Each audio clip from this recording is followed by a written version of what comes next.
All right, welcome back to Beastiary, the show where we dive into the lore behind famous D&D monsters.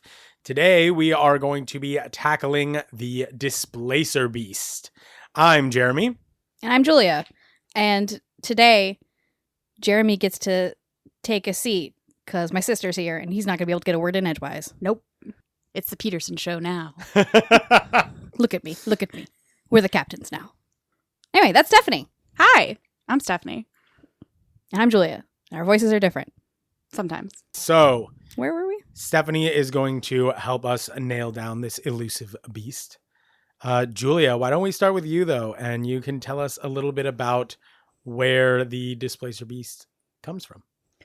Okay, so basically, the Displacer Beast is heavily pulled from Canadian sci-fi author A.E. Van Vogt. Yes, Van Vogt. I practiced pronunciation. Oh, excellent pronunciation. So in 1939, he published a short story in Astounding Magazine, which is a science fiction magazine, called The Black Destroyer.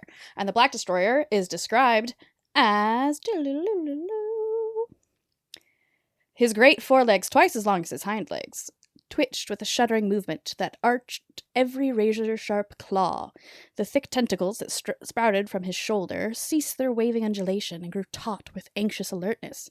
Utterly appalled, he twisted his great cat head from side to side with little hair-like tendrils that formed each ear, vibrating frantically, testing every vagrant breeze, every throb in the ether. So he didn't have ears? He just had, like, tentacles? Yeah, well, tendrils made up his ears, apparently.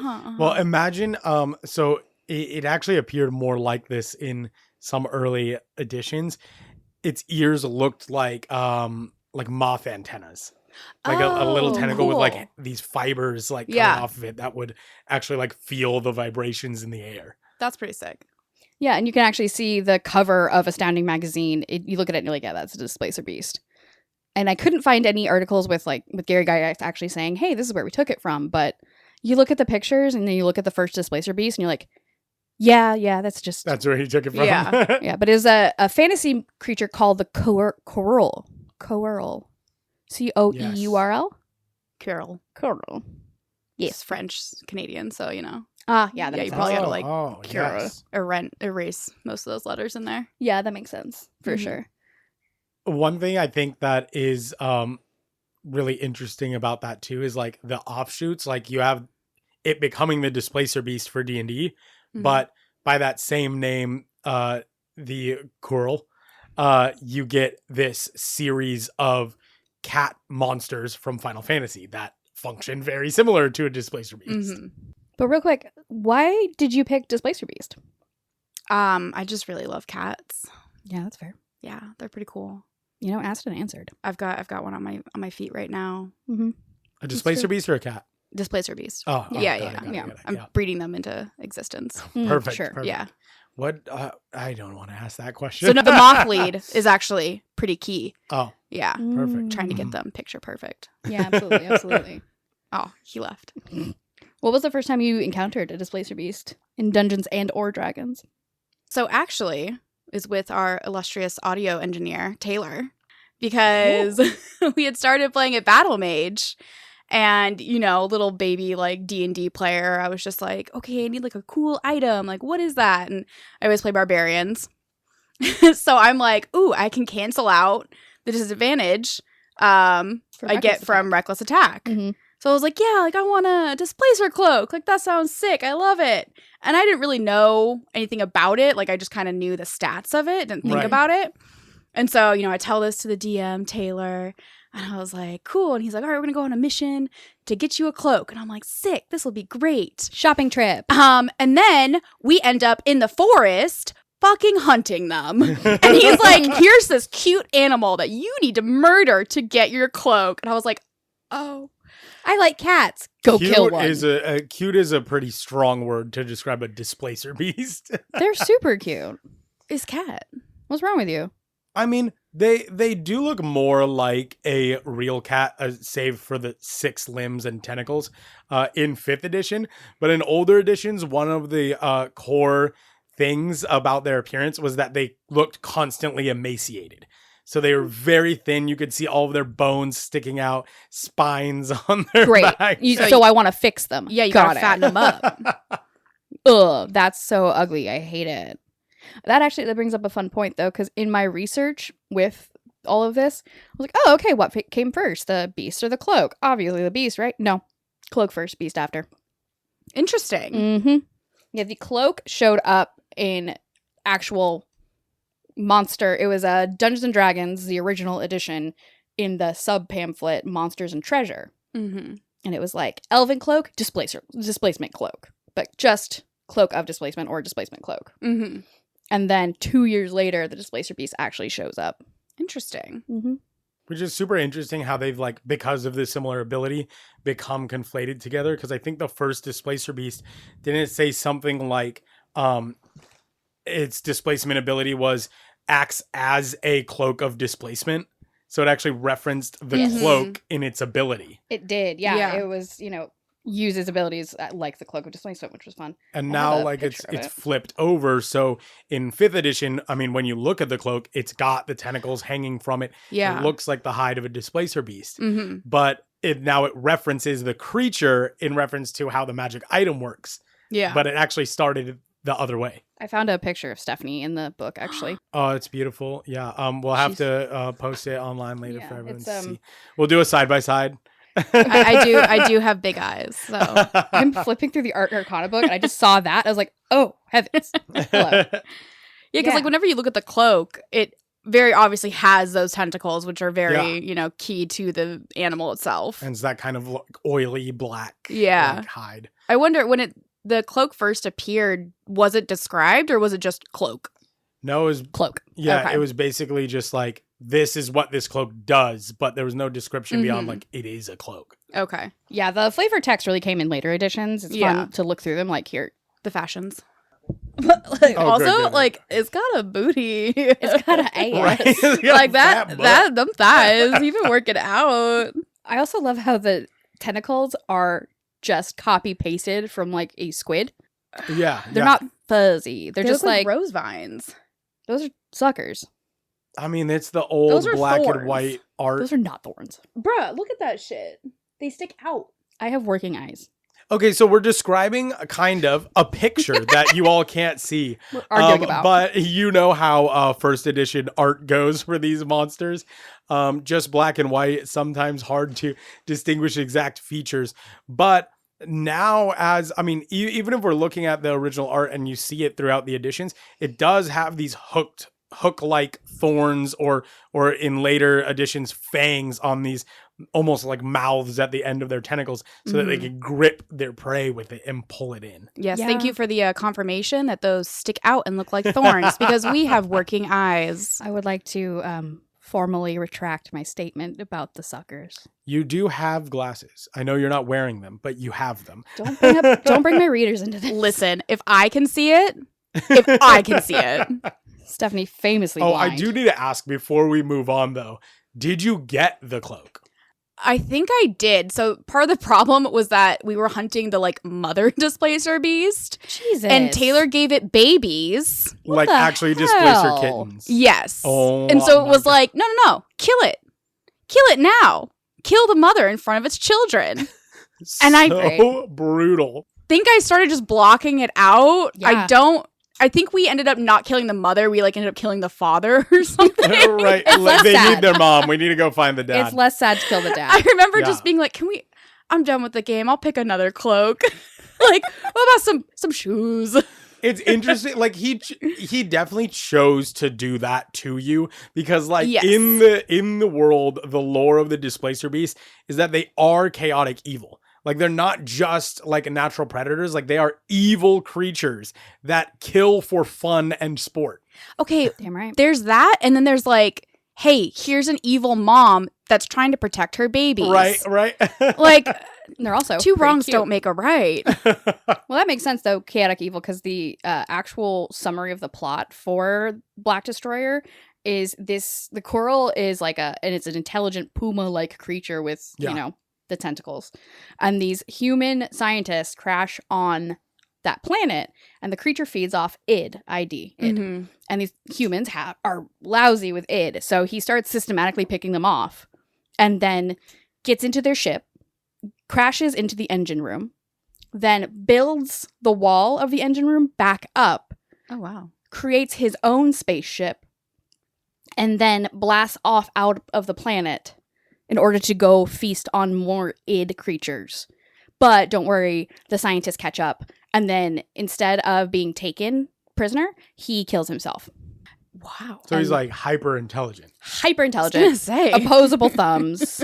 So it's interesting. So like he is hyper intelligent, can build the wall, build a spaceship, Build a small spaceship. and Yeah. he feeds on id, Yeah.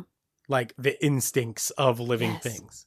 Yes. That is very cool for like prey animal or predator Mhm. to like feed on the instincts of the prey animals. Yeah, I feel like Gygax left a lot on the table there. Like, he just Honestly. saw the picture and was like, yeah, that, but didn't read the cool-ass story about Right? it. They could have had like Mhm. some kind of psychic abilities that like attack your subconscious. Screw it. They could have been a burgeoning industrious race. Yeah. You know, I building mean- spaceships out of literally nothing. Yeah. Incredible. Built a wall, was like, that was easy. What's next? Spaceship.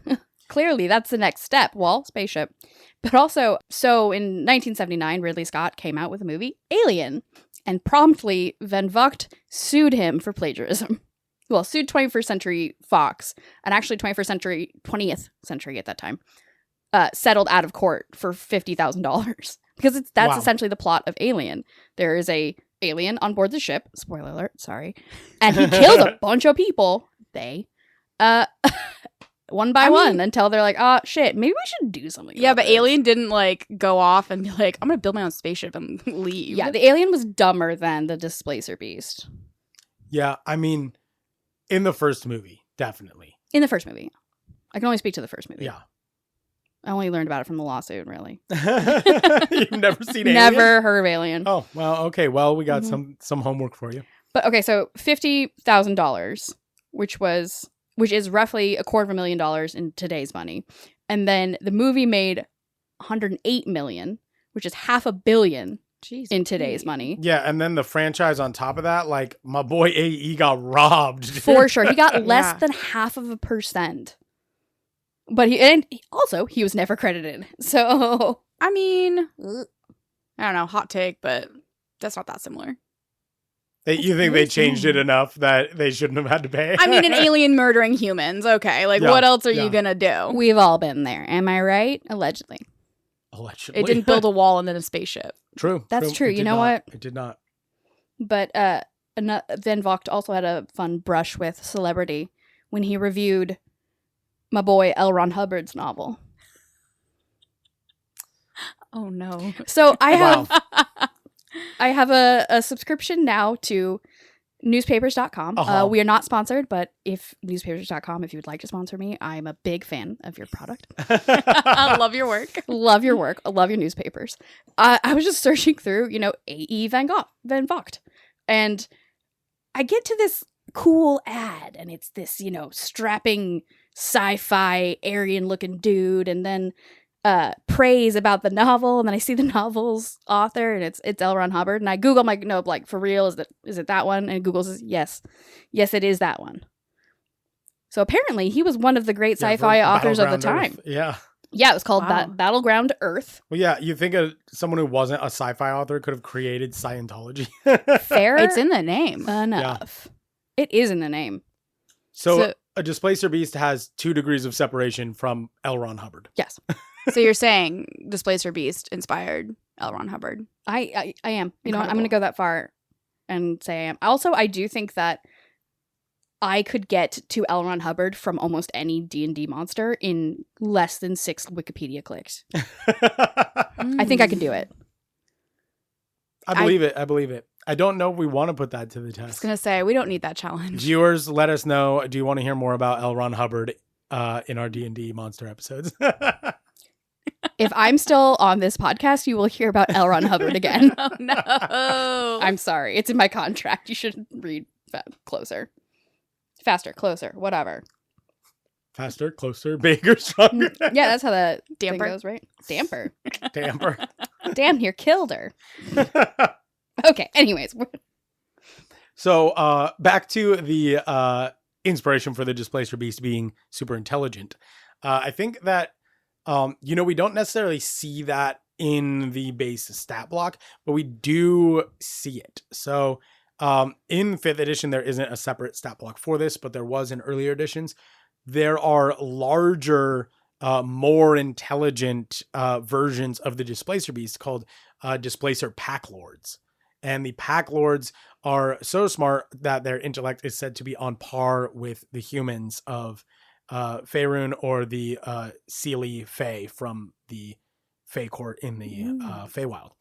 And the Pack Lords, so one theory is that the Displacer Beasts were created by the Unseelie Court and free them. And then they get tired of being used as weapons against the other Seelie Court and the Feywild. So the Pack Lords rally the other Displacer Beasts and free them from the Unseelie Court, and they become their own like people.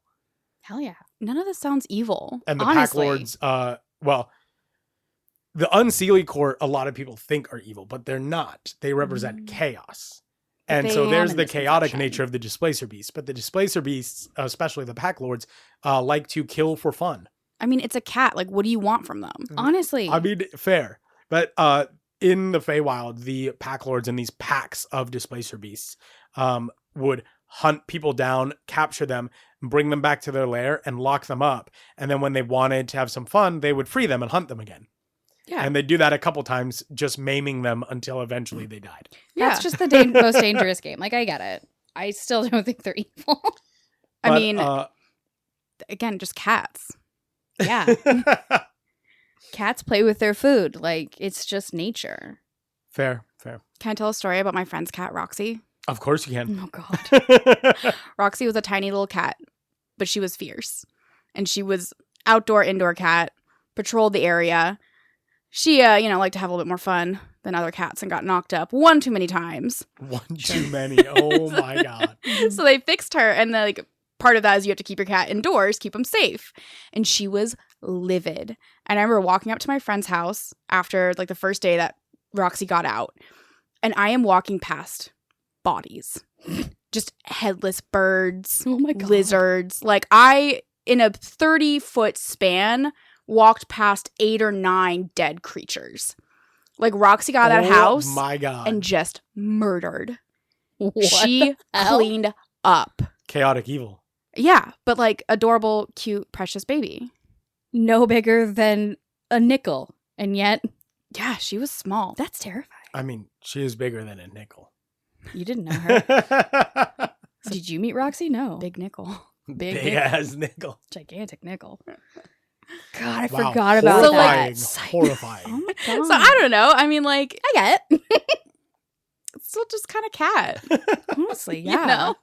Well, then you will probably think that this makes complete sense. There is another theory for the source of the Displacer Beasts. They sometimes say that Shantu is the first Displacer Beast. Shantu is one of the 3 children of Baal, the god of murder. That makes sense. And Aren't we all children of Baal? Aren't we all children of so Baal? there's debate in world whether or not they first appeared in the Feywild and inspired Baal's creation, or if Baal created the first Displacer Beast. And Shantu was created in mockery of the Earth Mother's children of the Moon Shay Isle, and was responsible for the death of a famous hero named Dareth of Kalimsham in 1345 DR. That also reminds me of the Scooby-Doo on Zombie Island. Does it? Yeah. How so? You're going to need to break that one down. Extrapolate. Extrapolate. Look, it's a long walk for a short drink of water. But you said moon, and I was already thinking of cat. All right, short walk for a short drink of water. That was a riveting connection. One of your best. Thank you. Look, yeah, thank you. Taylor likes it. That movie is never that far from my mind, if I'm being honest. No, totally fair. L. Ron Hubbard, Scooby-Doo. Yeah. That's all that's up there. That's really all. And they're that's it. dangerously close to Displacer Beast creation lore. Wow. They're basically the same thing. Incredible. There was, however, one known good Displacer Beast. His name was Sean 3. Chrison. Oh. And he's a companion of the elf druid Willow, and was named after a mercenary wizard that she had befriended many years before. Hallister Blackcloak, the mad mage of Undermountain, had turned the man against Willow, and she was forced to kill the mercenary. And then when she got her pet Displacer Beast, she named it after her friend that she was forced to kill. Which I don't know if that's sweet, or she was like, you're a wild animal and I might have to kill you one day. So I'm just going to name you something that I've already killed before. Weird. Well, dark take. Yeah. Mhm. Those are rare from you. That was So kind of fucked up, TBH. well, so then we're getting into the nature versus nurture. Because if she Right. found this baby and raised it and it Yes. was good, And then it was helping her fight evil throughout its whole life. yeah. I mean, you go out to a cat in a wild, you know, a cougar, a lion, Sure. they're murdering. That's They're fine. murdering. But also playing with a soccer ball. Yeah. The yin and the yang. Yeah, it really, they are dynamic creatures. But also, Did you like see a specific video of a cougar playing with a soccer ball? it was a tiger, but yeah. Yeah. Fair. I just needed to know where that specific reference came from. He popped it really quick and got kind of sad, actually. Aw. Yeah. Oh, that's very sad. I had to Very stop sad. watching it. We will not share that video to It was save you all too from sad. from It was- tears. it's like when the raccoon tries to wash its cotton candy. Okay. Okay, no, I'm fine. I'm not actually crying, I promise. But then, okay, is it nurture or is it brainwashing? Did she brainwash this creature into going against its nature? Well, and she was a druid, so maybe like influenced it with magic, like animal friendship or something like that. Fucked up. I know they're technically classified as monstrosities, so normal animal friendship doesn't work on them. Oh. But I mean, the classification works for them not just because they're like got 6 legs and tentacles. Like we could still have a beast that has 6 legs and tentacles, right?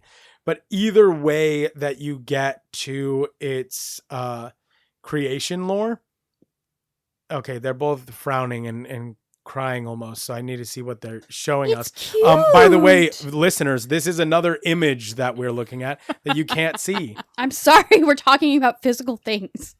Oh, it is a very cute picture of a displacer kitten. If we can find the artist, maybe we will share it with you with the credit to the artist if we are allowed. Oh, it's got a little mouse for Aw. dinner, and he's really cute. I mean, I just do find it interesting that, like, the whole murdering things for fun makes it evil, because, like, most wild animals, like, maybe they're not murdering for fun. Dolphins But, do. well, dolphins are weird, and we're not talking about them. Yeah, we don't want to go there. We don't go there. Mm-mm. But, like, you know, to the salmon, a bear is terrifying. Right. So I don't know, like, But the bear doesn't just kill a bunch of salmon for fun and then leave them dead in the water to float down the river. It eats them. I mean, True. maybe the Displacer Beast eats them afterwards. Yeah, It definitely eats some, but like one of the things they do is purposely hunt for sport. And either creation myth, they were either created by the god of murder Uh-huh. or they were created by the Unseelie court to hunt down and kill their enemies in the forests of the Feywild. so they're punished for the sins of their father? I mean, yeah, but like so many other D&D monsters and races are. But that's the thing, is either way you slice it, like they were created by other entities. So that's where they get this monstrosity. They're not necessarily naturally occurring creatures. They did not evolve out of a moth and a cat. No, they did not. Whatever. And that's where the player comes in, and we go, "Oh, baby, I can fix him." Yeah. Yep. And then maybe you can. Mhm. And then maybe you can't. I mean, it's been proven in D&D lore that you can. You just gotta find them young Yeah. enough. There's precedent. Yeah. And be a druid, maybe. Yeah. Mm. We don't know how much, well, maybe it is out there in some of the published material that she appears in, but I don't know how much magic was involved in Willow taming this Displacer Beast. I think it's probably just snacks.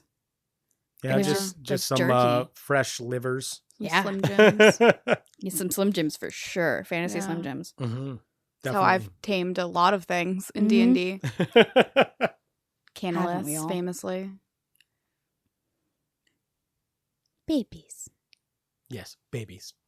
Indeed. Now, we haven't dove into their actual stat block yet. Oh, yeah.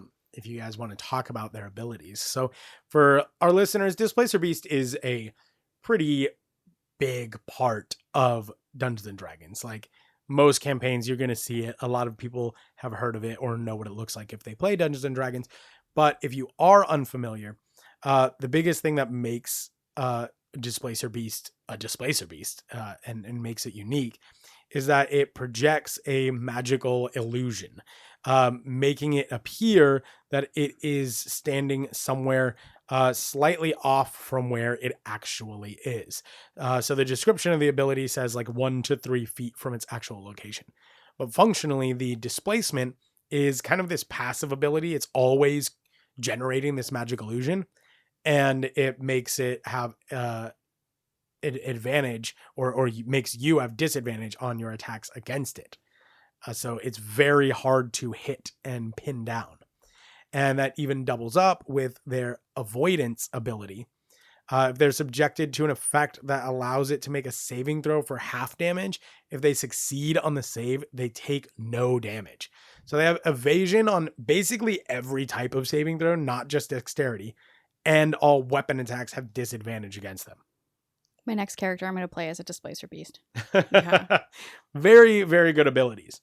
But it makes them exceptionally deadly, especially as they're only listed as a CR3 creature, but it becoming so hard for you to hit it. As a CR3, even one Displacer Beast could easily end up taking out a group of 4 level 3 adventurers if their rolls don't match up. It makes sense. They also control a lot of territory. So in the Dragons magazine, in issue 109, there's an excerpt all about the Displacer Beast, like from a lecturer at the Mages College or whatever it is. And part of it says, I had to capture one alive, a task made difficult by their rarity. What few Displacer Beasts there are prefer to live in wilderness and old forests and mountains and hilly regions, on vast plains and even in the desert. Occasionally a pack of them is found in a swamp, and the swamp variety tends to be somewhat larger and swims well. But they also later talk about how they will control large swaths of land and territory. So they prowl their territory, much like an actual jaguar or puma, where they control a very large amount of land with only a few of them in that area. Because they're really effective. And if you happen upon a group that's being led by a pack lord, that area might be even larger. And the pack lord is exceptionally dangerous. It's intelligent enough to actually speak and understand the adventurers that are coming after it and actually direct the other Displacer Beasts. I could see a full campaign big bad be a pack lord. I could see it happening. Yeah, like a low level campaign, and you find out that the person behind all these machinations is actually a pack lord Displacer Beast. Yeah. And they're building a spaceship. Yeah. Oh, we just go full AE with it. Then Wacht. I mean, I think that's the coolest thing I've ever heard. It's pretty sick. Gygax buried the lead on that one. I know. Yeah, they're very cool creatures, but they're the source material, they could be so much more. We could be doing so much more with them than what we are. Give them thumbs. It is interesting though that the author of the original story went after Alien but not Gygax, and that's maybe because Alien's obviously a much bigger IP than Dungeons and Dragons was in 1979. But even bigger than that is they show up in Final Fantasy, and Final Fantasy uses his actual name, the Quirrell. Yeah. Interesting. Yeah, so the Quirrell in Final Fantasy is they usually appear more like a lynx commonly. And then they have long whiskers that actually turn into tentacles. So instead of the tentacles coming from their shoulders, it comes from their face. But they use the same name as he used in his original novel. And they all have an ability where they flash their tentacles out and it paralyzes you or petrifies you depending on the type. But they're in every Final Fantasy starting from Final Fantasy 2. So they don't appear in the first Final Fantasy. But then you even have the version, there's Eldritch versions. So the version from Final Fantasy 12 its head is like elongated, more like a xenomorph actually. Looks very squid-like. Its head is like Oh. elongated, and it has tentacles on its mouth, and then larger tentacles coming from the side of its head, but a cat's body. Uh-huh. And it still has these like abilities, and certain variations can make doubles of itself. It can paralyze you. It can like give you like madness or confusion. And they're in like the whole saga, the whole Mhm. series. Also, I would like to point out that this is the third time we've mentioned Final Fantasy in the Beastiary. We are 3 for 3. Yeah, basically every creature appears in one way or another in Final Mhm. Fantasy. Even if it's in just one Final Fantasy. I mean, Yeah. the Mind Flayer only appears in really 2 of the games. But they call it the Mind Sucker. it's essentially just the same thing. But Final Fantasy is so prolific. I think we're Yeah. going to be mentioning them Yeah. a lot when we come to talk about these kinds of monsters. There's a lot of Final Fantasies and a lot of monsters in those. Yeah. Yep. But it's really cool to see, like, with this monster specifically, the branching paths. Like, they both Mhm. working off the same source material, but they went very different directions with its abilities and Mhm. even the appearance.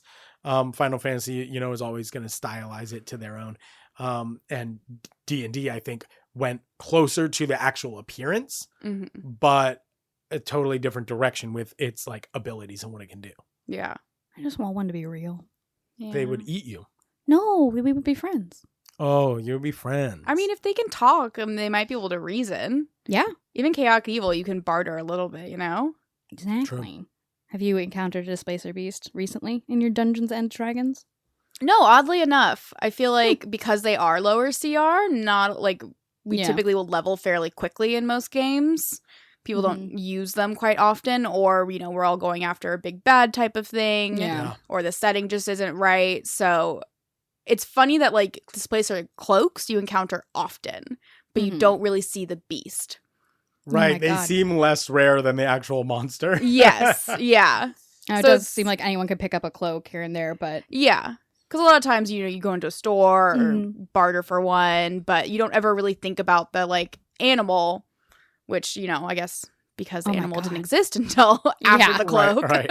cloak first. But Yeah. what does that say if the new Displacer cloaks are made from Displacer Beast, and we see the cloak all the time and not the Displacer Beasts? We're hunting Displacer into Beast. extinction. Poaching industry is destroying the rampant. habitat. That's why Rampant. I can't see these things as evil. Mhm. At every turn, we are doing something wrong. to Yeah. them. Yes. I'm like, you're telling me humans didn't capture somebody and torture them for fun? Come on. Well, yeah. I mean, who said we weren't evil? Humans are the ones who worship all the gods, and half of them are evil. Ball. Yeah, I worship Ball every day. Hey. Hey, got a murder. We are not confessing to anything, by the way. Oh, No. yeah. That Ball, yeah. We're just saying definitely. ball is yes, life. Yes. Yeah. Mhm. That's all. But I think it would be cool to see more use of like higher CR versions, like Mhm. getting a 5th edition version for the Pack Lord stat block, or even like Yeah. a greater Displacer Beast. Or maybe we could see like ones that are from different territories. Like they've been on the prime Yeah. material for so long. Maybe there's like ones with white fur or transparent fur that hunt in the snow rather than the forest or the swamp. Well, and even in, like, the base descriptions, like, the ones that live in the swamps are bigger. Yeah. Mm-hmm. So there's going to be some natural, you know, adaptations that they have. Mm-hmm. So it's like, okay, let's see more extrapolation from that. Yeah, it Maybe they isn't. use the environment somehow. It is interesting. Like a lot of times, the monsters will become more streamlined as the editions go on. Mm-hmm. But with the Displacer Beast, I mean, I guess it did become more streamlined. But I feel like there are more Mind Flayers now than there were before, and now there are less Displacer Beasts than there are. I think maybe Yeah. because, like, they are familiar in a Mhm. way. Like, oh, big cat. Like, Yeah, we have that in the real world, you know? Like, big cat. especially, like, if you have gone hiking, like, and you've seen creatures with, like, natural camouflage, it's really effective. So it's not that hard to be like, yeah, big cat is terrifying in its own right. Mm-hmm. Mm-hmm. So when you have something that is so alien, like a Mind Flayer, that's Mhm. terrifying, that's scary, that's going to get the focus. Yeah, And I feel like Displacer Beasts are just too familiar to us in the real world. yeah. It's like playing a human. Yeah. Shade. That was Yeah. Shade. That was shade on anyone who plays a human. Don't play a human. Play a Loxodon or Yeah, nothing. Be cool. It is interesting because I think it has fallen victim to that. But I'm looking at the 5th edition stat block, and quite honestly, it's kind of boring. Yeah. Like the avoidance and the displacer like abilities are really cool, but it only has 2 action abilities available to it, and it's tentacle and bite. But it lacks even the pounce ability that you see from tigers and lions in 5th edition. Oh my god. And even though it mentions in their lore that they hunt in packs, we don't have pack tactics on this stat block. Tactics. And I've seen other people, take that stat block and update it. There's even a big version for a greater Displacer Beast on Unearthed Arcana. That's really cool. But I think we could do a lot with these creatures. And they've just kind of, been streamlined, fallen to the wayside. Mm-hmm. Even though they remain a fixture for D&D. I mean, one even appeared in the D&D movie. Yeah. And that one had the pounce ability. Oh, yeah. Yes. It pounced. It pounced. And I did really appreciate like the way that they showed that. Yeah. Because I think like a lot of people think of the cloak, which just kind of blurs your outline and makes you harder to hit. Mhm. Yeah. So they kind of think, oh, the creature probably works the same way. But, it has a full other like apparition 1 to 3 feet away. So I really enjoyed that like it sort of Mhm. projected this image from the tentacles. That was a really Yes. interesting take Yeah. on it. And then it was like, oh, then now the character thinks there's a big cat in front of it, but the real one's actually behind you. Yeah. Which makes perfect sense for how they hunt. Yeah. Oh, that's fucked up. And giving it some kind of like, the displacement's cool, but like maybe in a pack, like there's a way for you to have a hard time telling how many of them there are. Like zebras. Yeah. Zebras. Famously. Famously. I really did like the D&D movie. I think there were so many nods and like little Easter eggs where I'm like, Yes. I play that game. Wow. Dungeons and Dragons Honor Among Thieves was a great movie. They And had it deserves a sequel. Yeah, they had so many like classic things in it, and like, Yeah. I appreciate sort of lower level adventures too. Like, Yeah. everyone's always kind of racing for the higher levels because you Right. get to do cooler things, Mhm. and that's why I think creatures like Displacer Beast kind of get like left behind. Yes. And it's like, but there's so many cool things. Like, I enjoy also the sort of the blending of real world terror and like fantasy terror. Mhm. Like, 'Cause there's definitely still a fantasy creature, but then like realistically, you're stuck in this maze and there's a tiger or a puma chasing you. That's terrifying. Yeah. I mean, it could jump up to the walls and jump down to you and then just bye. Nom Yeah. nom nom. Yeah, I would just sit down and quit probably. And it was cool Yeah. to see like the I mean, maybe they didn't realize it was fully a gelatinous cube, but the desperation, I feel like they did. The Yeah. desperation for escaping the Displacer Beast to jump into the gelatinous cube. Yeah. Yes. Take your chances being digested by this ooze slowly instead of being ripped apart by the Displacer Beast. I'd rather get sunburned to death than just eviscerated by a large cat. I don't know if I would, to be honest. Yeah, I think I might want to be eviscerated. I think it'd be over faster. They like to toy with their prey. Oh, true. famously. They do. They do. They're cats after all. Ooh, that's a tough Chaotic. So, Evil a cats. pile of jello or a big cat? one. Ooh, all right, maybe I'm switching sides to the Jello. I've also never fought a pile of jello, so I might be wrong in this one, but Yeah, I don't think I've ever actually fought a gelatinous cube. mm-mm. That's the thing is like there's so many of these classic like Dungeons and Dragons monsters. I'm like, I've never fought that guy. What the hell? I mean, I do think D&D has a wonderful framework for creating your own monsters Mm-hmm. and like adapting them. So it's sort of like these classic ones like do get forgotten a bit. Yeah. It's time for a revamp, and I think it's time for the Displacer Beasts revamp. Well, it's cool because like there is a lot of source material to work off for that. Mhm. Like, you don't just have to revamp the base stat block. There's these other versions and things. And I mean, there's even one version that I haven't ever seen a stat block for, and maybe it's just not in the newer editions that I played, but even says in the Shadowfell or the realm of Shadow, there is an umbral variety that actually like instead of having regular displacement, it creates this like aura of shadow around it. So you can't see it in the dark, and it creates its own darkness and hunts throughout like the Shadowfell. That's Well, fucking sick. I have dark vision. It's magical It's magical darkness. darkness. Shit, every Yeah, time. Every time. Time. And then you have that one warlock that's like Yeah, well, I got Devil's I have Sight. Devil's Sight. Mm. Like, Yeah. I bet you do. I bet you took Eyes of the Runekeeper too. Nerd. Damn it. Have fun reading this page full of pig Latin. Idiot. But that, I mean, there's so many, like the Pack Lord and the different environs and the Shadowfell one, and you can give them all like slightly different abilities. Maybe, you know, you have a Pack Lord that is, you know, like if it's the campaign BBEG. So we're sitting around. So I think Displacer Beasts are, you know, predatory cats. And I think that a lot of people don't realize how big that is. I mean, who doesn't realize that? That's like, But it's like, you know, it's big, right? But like when you see a moose for the first time, you're like, oh, I was just it's thinking about that moose. big. yeah. So like, for example, a Displacer Beast, an adult Displacer Beast is between 6 and 8 feet long. They weigh up to 500 pounds. And this is good for people who want to keep them as pets. They live up to 100 years. Baby. So like the perfect pet. Holy shit. That's a Wait, aren't they in the baby bestiary? Bestiary? Yes, they are. Babies. Bestiary? Bestiary? I mean, the best kind of pet is one that outlives you because Absolutely. fuck animals dying like 10 to 15 years in. Yeah, just make them deal with your death. Yeah. Yeah. So, yeah, by Metal Weave Games, Andreas Walters created a supplement called the Baby Bestiary.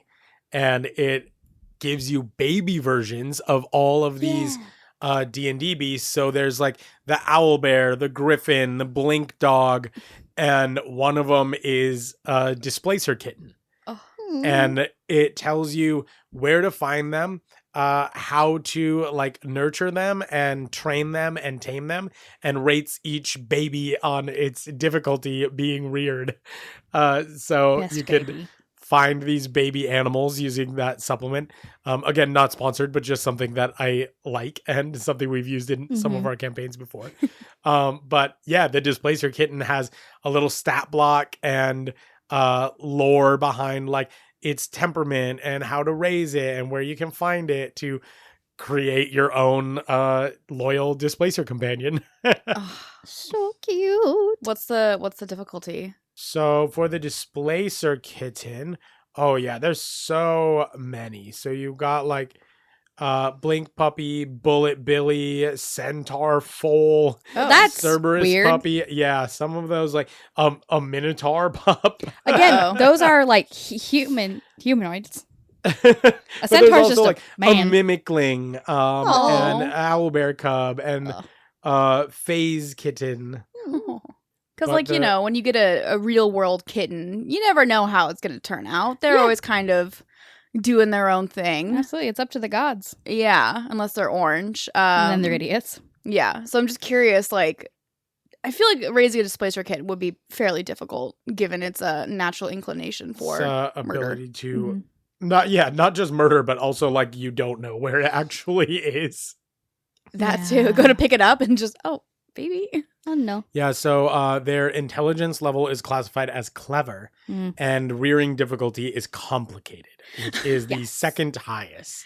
Complicated sounds apt. But it's cool because, like, these creatures are so intelligent. Like, even as babies, like, they're clever.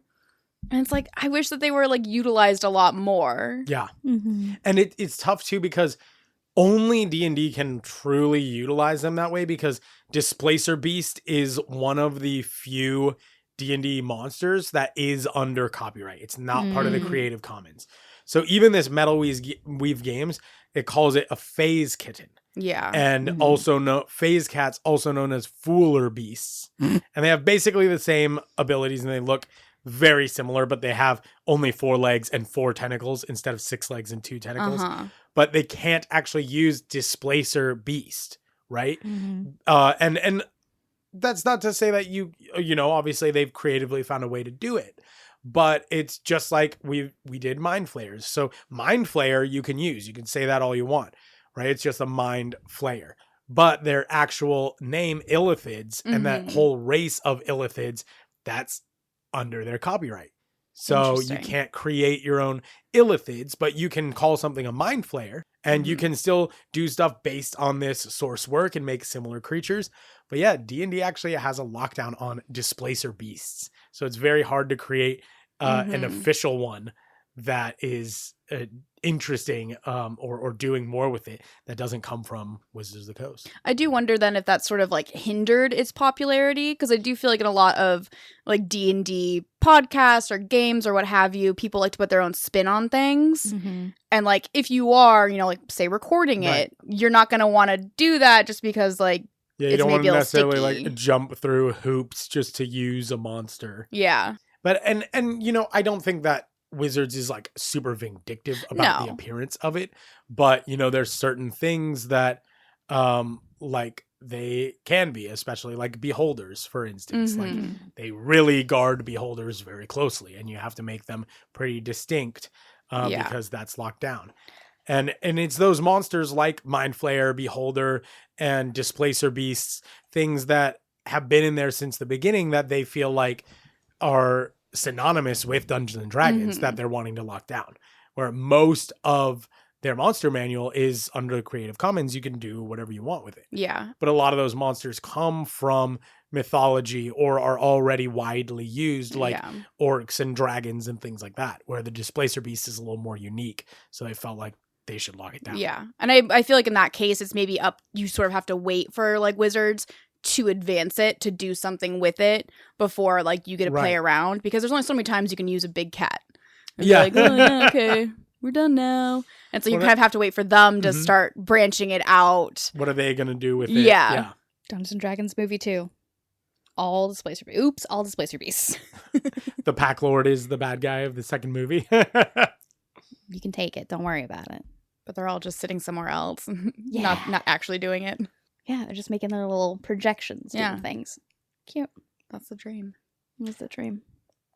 I think no matter what I say, how much I talk about how deadly killing machines these things are, how many people they could destroy, their dark creation myths, you guys are just like, they're babies. It's cute cat. I love it. I mean, but that's the problem, is they put this deadly killing machine in cat body. Yeah. If not friend, why friend shaped? I feel like usually things with tentacles aren't friend shaped, but I have read many books that suggest otherwise, Jerry. Friend? With friend zone. It's proportion of tentacles to body. How much of your body is tentacle? That's where the line is, Of whether you can be friend or not, right? Or Yeah. are we now talking about Stephanie's books? Is a line to tentacle versus body? He's deaf? Because I've read that book. Oh, God. Nope. Have you read Dark Romance of Hermea Mora and the Dragon? Hermora. Hold on. Hold the phone. No. Just a cloud of tentacles and eyes. Give me 2 seconds. I will find that. I'll write it. I mean, what? Who said that? It's also the second episode we have talked about romanticy smut with the monsters. Unfortunately, there's some horny people out there. Yeah. I don't know who they are. Oh, definitely not. Definitely no one. Who's to say who they are? Some of them might even be called monster fuckers. I believe. Yeah, our first guest was a self-proclaimed monster fucker. Yep. I love it. It felt very inclusive. VJ's the goat. VJ's the goat. So here's the thing. If you mention tentacle, it's only so many sentences until it's we're gonna talk about it. Yeah. So it's not our fault, really. So would you say, Julia, that you are also a self-proclaimed monster fucker? Look, I like to put labels on things. So I So thought I had you with that one. nice try. I will say these tentacles on a Displacer Beast, not quite the ones I'm looking for. No, Not- these have yeah. spiky mouth things that kill you. Well, okay. I mean, hold Mouth on. things. Oh, okay, no. No, but Sorry. not like that, right? Right. Yeah. Right? You're not gonna. It's a cat. It's Yeah, attached it's to a- a cat it is- was more what I'm getting at. Yes. And they're furry. See, that's kind of strange, Again, too. I romanced Halcyon. I'm not that worried about it. Okay. There's something beyond the explicit tag. NC-17. It's tagged MF for monster fucker. Monster fucker. Look, I'm not a monster fucker, but I did fuck Halson as a bear. I mean, that's just smart. That's just role playing. Yeah. Nope. Are there Displacer Beasts in Baldur's Gate 3? No. I didn't encounter one, but I also... I felt like I got a lot of the game under my belt. I do not think so. You're like, I got the Mind Flayer and I got Halson. What else is there? Who else are you gonna... Nope. Oh, there are. Fuck. Yeah, I was like, I didn't really explore much of Baldur's Gate, unfortunately. Oh, okay. So Displacer Beasts are... Oh, a player can unlock the ability to turn into a Displacer Beast. That's cool. And there are Displacer Beasts in Shar's Temple. That tracks. You can actually communicate with it with Speak with Animals in Baldur's Gate 3 as well. All right, new playthrough. Even though it's a monstrosity. Oh, and it's interesting. It's not actually tied to like a druid power. To get the Displacer Beast form, you first have to consume enough tadpoles to reach the Displacer Beast shape skill in the Illithid Powers skill tree. Oh. This involves collecting the Mind Flayer parasites throughout the game and consuming them. Huh. I remember now. The Displacer Beast is right next to the butcher. Yes. All mines. And its name is Nessa. You must first speak with it using the Speak with Animals spell or a potion after it has led you to the ambush with Yurgir. Oh. I killed it in my playthrough. Wow, dude. Shocking. But there is a Displacer Beast, and you can turn into one. Which makes me want to start a new Baldur's Gate 3 file and just go full in on the Illithid powers. Because I kind of ignored those in my first playthrough. Yeah. Yeah. But I'm like, what if I do like an evil character? Maybe I'll play as Gale and just turn myself into a Mind Flayer and steal the crown for myself. Oh, yeah, that'd be fun. Gale sucks. I love my sweet hyper romantic boy. Hyper romantic or pushy and can't take a hint. Honestly. Gale was so annoying. I'm sorry. They did say that in earlier patches, Gale was too easy to romance. And so like pretty much nothing that you did would make him not want to romance you. So they had to patch it because people would be like, I literally haven't talked to this guy once. And he'll come up to me and be like, well, so you chose Asterion? Literally. I'm sorry. They fixed that? They did patch it. So he's less everywhere. Really? Did they? Because I could not avoid that boy. Every 2 seconds, he was like, do you want to go look at the stars with me? And I was like, no. And he's like, oh. Well, just because hurt. you don't like doing cool things like stargazing Wait. or learning magic. He never tried to romance me. Dude, I could not get him off me. Was I just doing really fucked up stuff? Yeah, you must have been evil as hell. Or you didn't, you told him to fuck off or didn't give him magic items. No, I definitely did that. Because then he'll leave. Now I know what to do on my next playthrough. But I'm just saying, Gale is worth it. No. Wow. He's a little Gale bitch boy. hate in this episode. Gale hate. Oh, no. This doesn't have to make it in. I feel like, No, it definitely is. no. Definitely will. He's a The little whole bitch world boy. will know. Yeah, everyone will know that you don't like Gale. I'm very loud about it. Yeah, I'm okay with that. So, Displacer Beasts, am I right? We'll just fast forward through all that. Loo. Yeah, I think it's interesting that in Baldur's Gate 3 you can turn into one since you normally can't with Wild Shape because it's not technically a beast. Yeah, and it's not technically a fae either. You can't wild shape into an owlbear. It's a monstrosity. Shut up. Let me Oh have yeah, fun. you can wild shape into an owlbear in Baldur's Gate 3. Yeah. Yeah. Let me have fun. I wonder if that'll shift, though. Like, Yeah, with like 5.5 and stuff. Yeah. Like what you can actually transform into. yeah, because I do feel like Wizards of the Coast is very, like, receptive to what the, like, fan base is doing and what they like and what they want. Because obviously a lot of things have kind of changed and they've loosened up on some things. I mean, they made healing potions a bonus action. Yeah. Because we were all doing that already. Yeah. Yeah. Wild shape can talk. Wild shape Yes, can talk thank now. you, Taylor. That's true. Wild shape can talk now. That is a big one. Ooh, if you could wild shape into a Displacer Beast and talk, maybe you could trick regular Displacer Beasts into thinking you're a pack lord Ooh. and take control of a pack of Displacer Beasts. That's my next character. See, and like there's so many cool things you can do with like Displacer Beasts. It's like, why don't we see them as much? Like you literally just see the item very often. Yeah. And then the actual creature is sort of left by the wayside. And the item's honestly not even that interesting. It just is really strong because it gives things disadvantage to hit you. But that's all that it does. Yeah. It's up to us now. It is. We're bringing it back. Damn right. We have to design it. This All is the way stop one of my campaign to bring Mhm. back Displacer Beasts. It goes all the way back to 1939. That one on the cover of Black Destroyer. Well, Astounding magazine. yeah. It was also featured in the later novel where he compiled a few of his short stories called Yes. The Voyage of the Beagle. The Voyage of the Space The Beagle. Voyage of the Space Aw. Beagle. Obviously, that was 1950, and that was the first 6 chapters are the Black Destroyer short story, and then it goes into more of it. And that's actually what the lawsuit was based on. It was based on the plot of the Voyage of the Space Beagle, not just Black Destroyer. Oh. Okay. Yeah, I noticed on the cover art for that, it doesn't have mouths on its tentacles. Well, I recant my previous statement then. I have not Mhm. read Voyage of the Space Beagle. Oh, you haven't? No. It's not on your nightstand? That's weird. I know. Who hasn't read Voyage of the Space Beagle? I must have been sick that day in school. Yeah, well, You know what?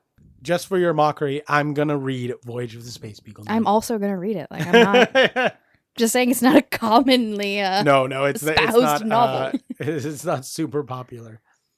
Yeah, I went into the dramaturgy stuff about it a little bit. So, I provide historical context to the time period in which the monster was created. And in 1939, wouldn't you know, World War II started. Mm-hmm. Famously. Famously. And I'm not saying it's like, the Axis powers or what inspired the Displacer Beast. But You're not saying But I'm that. not saying it, because in 1939, the same year he published the short story Black Destroyer, he also went to work for the Canadian Department of National Defense.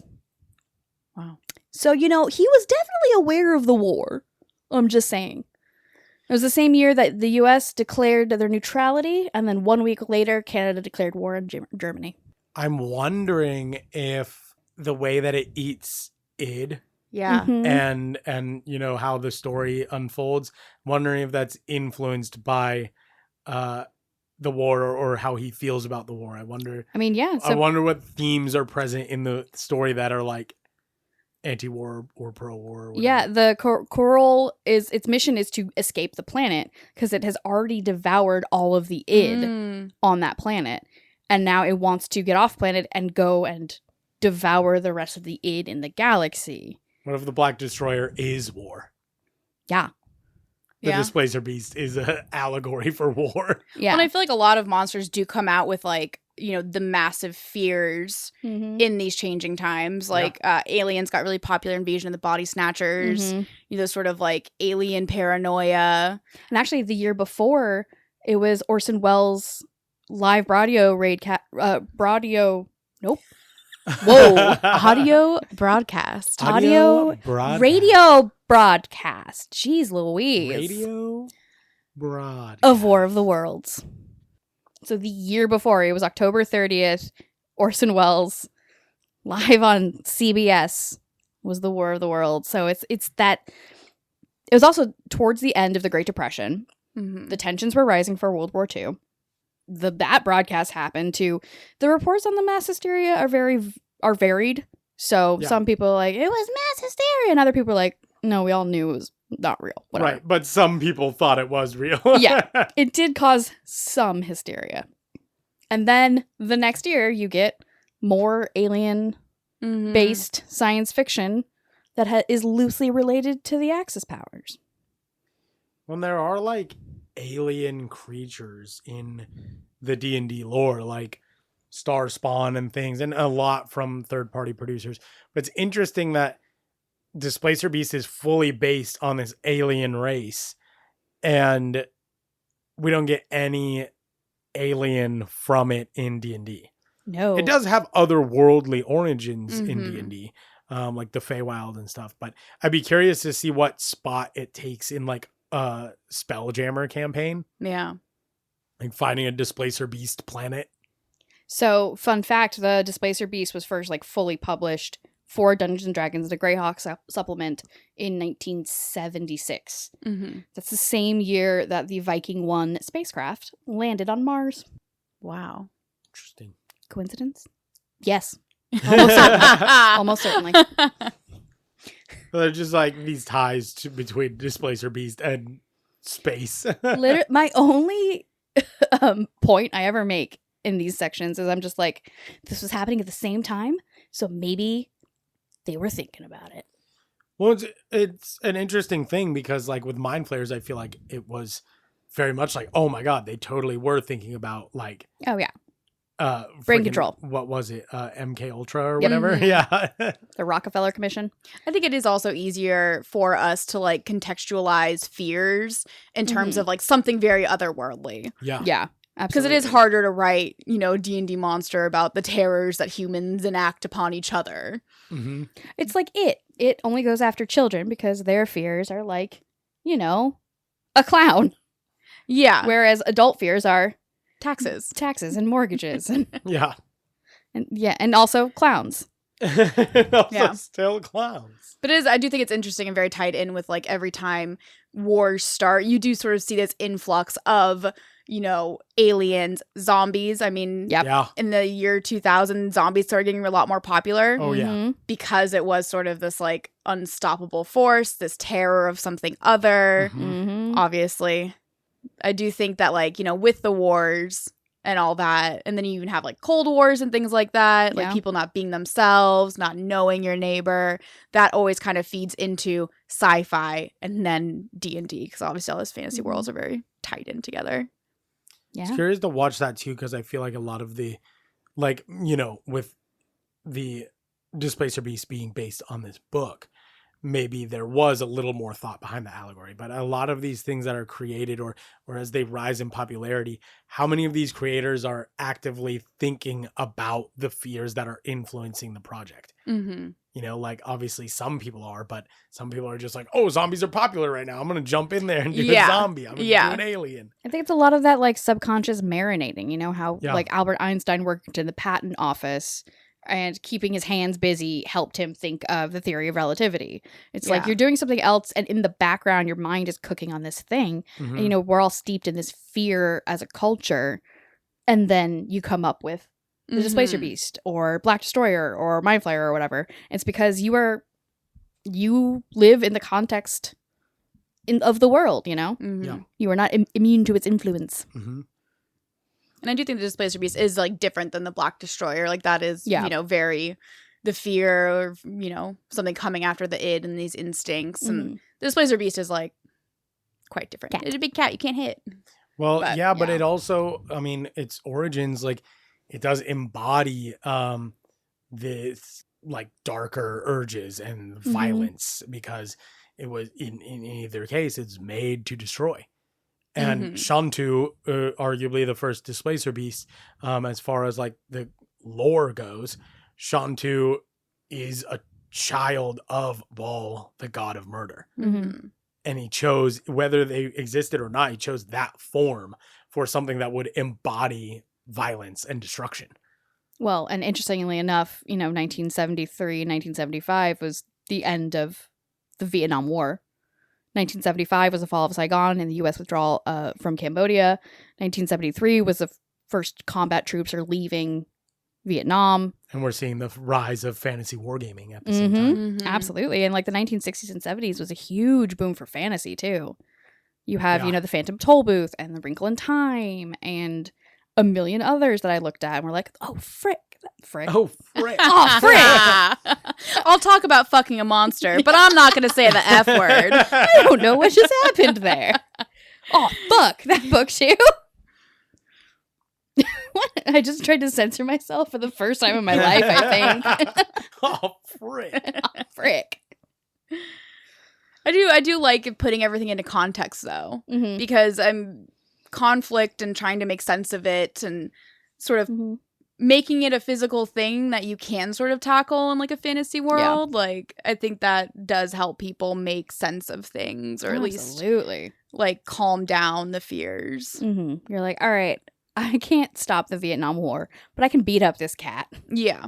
Yeah. Well, and I think there's something to be said too for like, yeah, it's a big cat, it's cute, but like something to be said for wanting to befriend or help or save this creature that is inherently violent and dangerous. And it's like, hey, it doesn't have to be that way. You can be my friend. Mhm. And maybe that's just sort of like our context right now in 2025. Yeah. Like wanting to like make those connections and not be so divided where like evil creature is okay. Well, I've seen a lot more of that, I feel like, as I'm running games recently. A lot more players are trying to find non-violent solutions, or they're trying to befriend things that clearly aren't necessarily made for them to befriend. And engaging with that plot line is really rewarding as a DM. But I'm noticing it more and more that at least in my experience at Battle Mage D&D and at home games, that people are moving away from murder hoboing when it comes to like the monsters and the BBEGs. Now, when it comes to people, they'll just like knock you out with a mace and steal your shit. It doesn't matter. Damn right. Humans know like better. Displacer Beast, they want to make friends with it. Yes. And humans know better. Like we you know get you're it. being an asshole. I'm gonna fucking kill you. Also, it's a war game. Let me kill something. I'm all for befriending the animals and finding other solutions. If I don't get to fight a little bit. If I don't get to use my hit points. Exactly. Why I got them. Got him to use them. Damn right. Use it, you lose it. Or That's how you get stronger. I mean, right? honestly, use it and use it. And yes, you only get stronger by losing hit points. I mean, that's how it's worked in my experience. Yeah, 2 out of people. 2 out of people. Oh my God. What is wrong with me today? 2 out of 2 people on this couch agree. Freaking Invasion of the Body Snatchers sucked her brain right up. 2 out of 2 dentists agree. Julia is crazy. I'm losing it, y'all. Bradio Braidcast. Bradio Braincast. I honestly did not realize what was wrong about what I was saying. I was like, I know it's not right, but why? Did you just have a stroke? Do you guys smell toast? It reminds me, I was watching a video and someone just like kept mixing up like the first letter of the creature's name and the first letter of what it is. So like Bob the Goblin becomes Gob the Boblin. That's a classic. There's there's actually a creator. What is her name? She made a drinking song for Bob the Goblin, and in the bloopers she's doing that and she's like, yeah, I made a drinking song about Boblin named Gob. I mean, Gob the Boblin. It's not a Boblin. Oh my God. I got it. I absolutely get it. Sometimes brain go too fast for mouth. Yeah, sometimes you do. Yeah. Mm-hmm. It would be interesting though to like look back at like major world events and sort of like track the fantasy progression of that and trying to deal with it. And horror. Yeah, because I do think people process a lot of what's happening via fantasy because it's so much easier to grasp. Yeah, and you see like in our time period, the Disturbia was in like what 2008, and that was when a lot of kids were like joining the military and then like thinking about domestic terror, and then you have a movie like Disturbia. And your next door neighbor's a serial killer. Yeah. Really quick, I did find their name, and I want to shout out the page. Jax the Bard created the Bob the Goblin song. The bloopers were just hilarious, and it reminded me of your mix-up. Gob the Boblin. Yep, it's a totally normal shout thing. out to Jax. And if you're making fun of me, you're making fun of Jax. So nice try. And no one wants to do that. Yeah. Think we can make a drinking song about the Displacer Beast? I can make a drinking game out of this podcast. Yeah. Every time you fuck up a word. No, you'll be too plastered. Every time I mention L. Ron Hubbard. So far, that's only one time. Monster fuckers. Monster fuckers, yeah. Okay. Final Fantasy. Say the word Final Fantasy for sure. Say the word tentacle. Yeah. Yeah. Oh. 3 episodes, 3 for 3 on tentacles, baby. Oh man. Oh, God. It's not the Beastiary, Mind Flayer, it's the tentacles. Kraken, and Displacer Beast all got tentacles. Look, they're just so hot right now.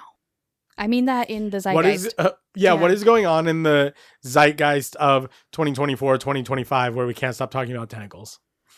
Escapism, fantasy escapism. Like, I'm getting fucked by the world. Can I get fucked by something fun? Yeah. Please. Let's go. My brain's just going something hentai. Damn it. I really thought, like, I understand the mind flayers, like they're squid-like, they suck out your brains, they got these wet tentacles. The Kraken, obviously, giant tentacles that could grab your whole body. Like, okay, we're going to get to the hentai on these. Displacer Beast, and we're really at hentai again?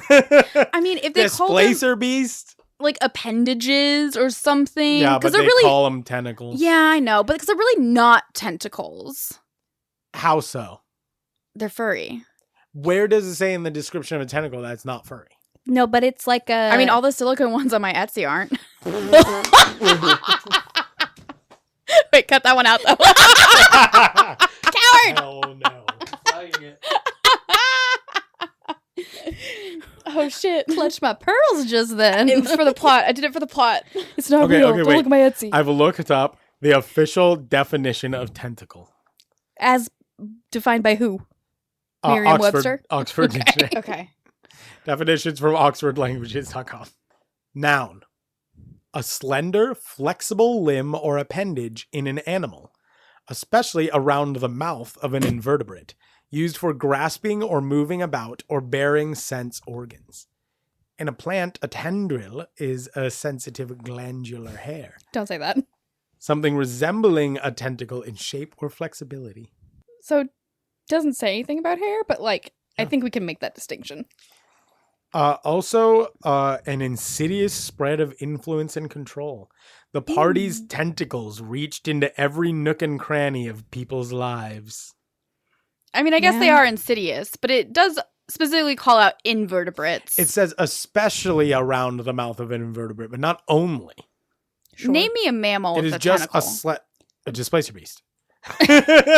Shit, he got you there. A slender, flexible limb or appendage in an animal.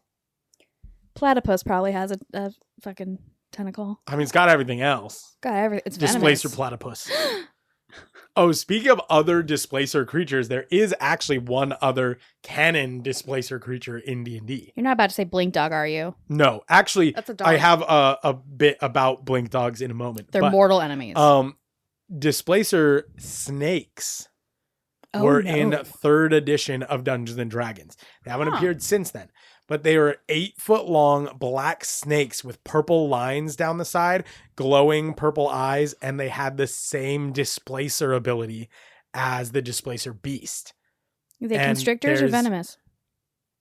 They are constrictors, Mm, Interesting. Very interesting. and they have similar like obfuscated origins. People don't know where they came from or if they were created by the same people who created Displacer Beasts. Mm-hmm. And they only appear in 3rd edition. They did not appear before that. They Ooh. did not appear after that. Hmm. And it's the only other named displacer creature.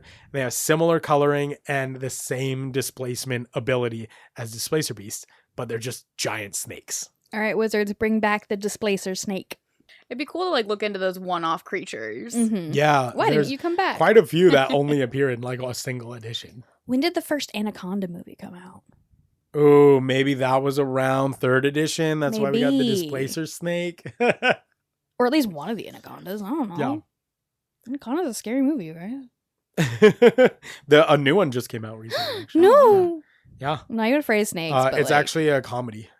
It's got that Jack makes Black sense. in it. That makes sense. Oh, well, Jack Black, I'm there. We're not sponsored by Jack Black, but if you would like to, hit us up.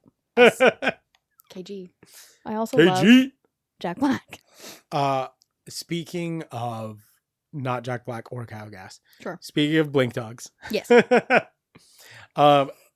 Blink dogs, for those of you who don't know, they'll probably get their own episode, but they're dogs that can run around and teleport. And Mhm. sometimes they teleport without wanting to teleport. So they like actually phase fully out into the ethereal plane. Blink dogs are the mortal enemies of Displacer Beasts. Yup. They hate each other. And packs of blink dogs will attack a Displacer Beast. And Displacer Beasts will hunt blink dogs, especially if they see them by themselves or in pairs. A Displacer Beast will go after them. They are just mortal enemies instinctually. It doesn't give like a big lore reason or a magic reason. They just fucking hate each other. They're dogs Oh and my cats, and they don't get along. Dogs and cats living together. Mass hysteria. That's funny. Yeah, they just can't stand them. They will hunt them down every time they see a blink dog. The first time they ever looked at each other, they're like, no, I don't like that at all. That's really cute. I love that. Mm-hmm. Blink dog's like, I can't tell which one is you. Well, you can't tell where I am because I'm gone. That'd be a fun fight to watch. Mm-hmm. it would be really entertaining to watch a couple of Blink Dogs go up against a Displacer Beast. Because it's pretty powerful to be able to like blink into the ethereal plane. Yep. My money's on Displacer Beast. I mean, they probably have size on the Blink Dogs. Yeah, and I mean, even if a Blink Dog's in the other plane, right, it blinks back into the material, takes a bite. Whoops, that's the wrong beast. Yeah. Now you're grabbed with a tentacle. Yeah. But it can escape any grapple by entering back into the ethereal plane. So you can't really pin down a Blink Dog. No, but all you gotta get is like 2 or 3 good hits. Yeah, they are only like Mhm. CR1 half creatures or Yeah. something like that. Yeah. If it was like Yeah. a Blink Bear, Oh Maybe. my god. Blink Bear. We need fantasy to bring fight in pit. Blink Bears and Displacer Snakes. Yeah. It's like that old show, Deadliest Warrior, where like on the Sci-Fi Channel they would pit like all like Alexander the Great against Genghis Khan, and then yeah. who would win? They got- did do like an animal version as well. They did, yeah. Yeah. We should do D&D fantasy version of that. Yeah. There's actually there's this guy on Instagram and TikTok, Brandon Kim, that does a like fight club of the realms, and it's like It's cool. he did like a CR1 tournament, a CR2 creature tournament, Mhm. CR3 creature tournament. That's Damn sick. right. It was a really cool series of videos, and you could watch like each one has like a whole YouTube video you can watch, or you can watch like round by round on the social media platforms. But it was a really cool idea. Yeah, and he'd like roll the attacks for them and use all their abilities and everything and see who wins. That's a sick idea. I love that. I'm going to go watch this. Is there anything about the Displacer Beast that anyone wanted to add that we haven't touched on, or anything you plan to do or would like to see from the Displacer Beast? More of them. I mean, I think Mhm. different variants would be really cool. I think stronger variants would be really cool. Because, like, if you roll up on one that's 20 feet long, like, what's Yeah. more terrifying, that or a dragon? Got a huge Displacer Beast or a gargantuan Yeah. Displacer Beast. Yeah. He's like, Ooh, just make a Displacer Dragon. Okay, hold on. dragon. That's too far. It's too- whoa, whoa, Go whoa. back. Don't be ridiculous. Come on, Jeremy. Be realistic. But yeah, I mean, I think that'd be really cool just to do some different things because, you know, a lot of other creatures have variants. There's a lot Yeah. of variation in the wild and real life. Right. Mhm. That's a pretty easy Yeah. jump to make. The lore even has source material to work off. Yeah. Make them Mhm. smart. I mean, they are intelligent creatures. Like, get some plots going. Yeah. As it stands, their intelligence starts at a 6, which is, lower than the mortal races. But for a beast, it's fairly high. It's double what a lot of like the regular beasts have, which is, usually around 3 or 4. Mhm. And things with less than 4 intelligence aren't like susceptible to certain like psychic abilities. So they're at least smart enough to be manipulated psychically. I want to That's see them make a spaceship.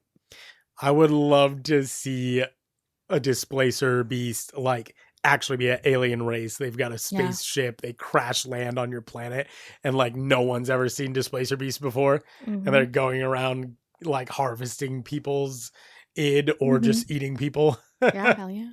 I think that's a great idea in general. Like, blending the creature with its source material. Yeah. Mhm.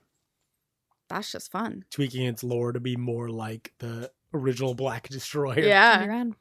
I also now want to play a druid that can wild shape into a Displacer Beast, and then try and convince a pack of Displacer Beasts that I'm a pack lord. That'd be a good idea. Yeah, I think I could pull it off. I think you need to eat a few illithid tadpoles first, though. Okay, that's fine. It's interesting, though, that they chose, like, oh, this power is something you unlock by eating illithid tadpoles. Why?